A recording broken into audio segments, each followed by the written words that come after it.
देखिए मेरी 3 किताबें हैं मेनली एसएससी को लेके। एक है एडवांस मैथ,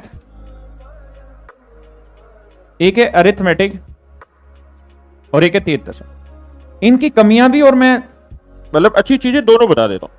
देखिए एडवांस मैथ में सारी चीजें सिस्टमेटिक दे रखी हैं।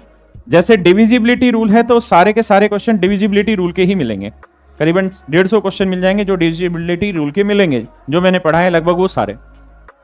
ऐसे ही अगर मैंने आपको यूनिट डिजिट पढ़ाया तो यूनिट डिजिट के लगभग सारे क्वेश्चन आपको इसमें प्रैक्टिस के मिल जाएंगे, लगभग 100 के आसपास। लेकिन इसमें कमी है।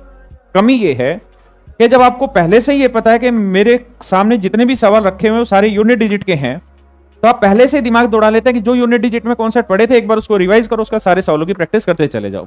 हाँ है ना? मतलब आप एक सोच के बंद गए कि हाँ यार मैंने यूनिट डिजिट के कॉन्सेप्ट पढ़ लेता हूं, सर ने जो जो पढ़ा है उसी से सारे सवाल क्रैक होने हो जाएंगे। मेरी बात समझ पाए?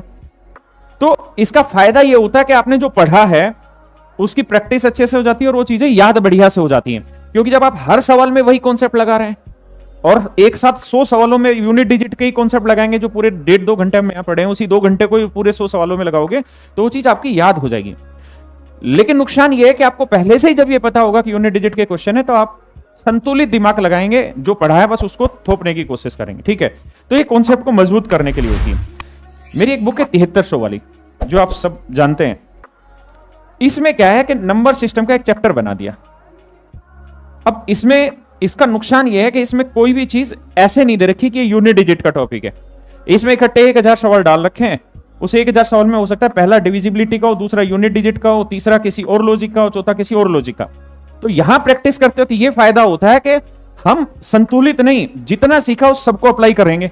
क्योंकि हमें नहीं पता कि ये जो सवाल हमें रिमाइंडर थ्योरम दिख रहा है ये बेसिकली रिमाइंडर थ्योरम का है भी कि यूनिट डिजिट का। तो वहां हम सारी चीजें अप्लाई करेंगे और वहां हम हर दूसरे तीसरे सवाल में फंसेंगे भी। यहां नहीं फंसेंगे क्योंकि हम पहले से जानते हैं। थोड़ा सा फंसेंगे तो वापस ही नोट से उठा के देख लेंगे।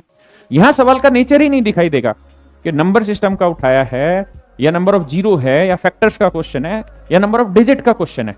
समझ रहे मेरी बात? तो यहां चीजें उलझती हैं। ठीक है, लेकिन पेपर में तो उलझन ही आनी है। क्योंकि पेपर में अगर आप मेंस दे रहे हैं तो 100 सवाल आने, वहां हेडिंग थोड़ी लिखी रहती है पेपर में कि ये यूनिट डिजिट का क्वेश्चन है। वो तो 100 सवाल कहीं पे भी कोई भी डाले हुए होते हैं। तो शुरुआती जो बच्चे बिल्कुल इनिशियल स्टेज पे प्रैक्टिस करना चाहते हैं वो इससे कर लीजिए। लेटर ऑन आप इस पे चले जाइए। जिनको थोड़ा बहुत चीजें ठीक ठाक समझ आती हैं और आर्थिक रूप से वो इतना खर्च करने में सक्षम नहीं है तो बिल्कुल भी मत करिए। किताब पे पैसा खर्च करने से हमें कुछ हासिल नहीं होगा ना, इसलिए मैं आपको ये मोटिवेट करूं आप सारे ले ले, बिल्कुल गलत बात है। ऐसी मेरी कतई इच्छा नहीं है।